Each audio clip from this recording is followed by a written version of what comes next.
kuan siya. Stranded siya pala kadlaw. Pero nakasuroy siya sa mall. Sa Manila. Stranded siya pala kadlaw.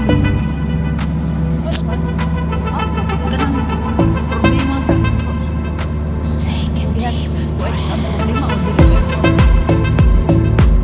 atag sa kanon lang stranded sa Egypt, stranded pa sa Pilipinas, pero at least nakasuroy siya, di ba?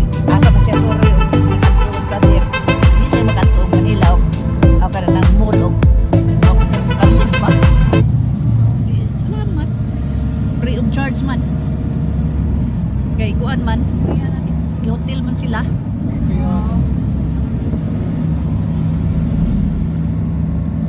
Okay ra. We are going to Little Kyoto, guys. Shout out my viewers. We are here in Garahi, Cebu.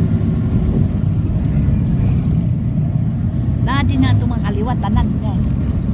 Yan, kini ni kanang balaya, nananan si atop sa audit, gitanggal yun ang atop, gilabay sa taas ito.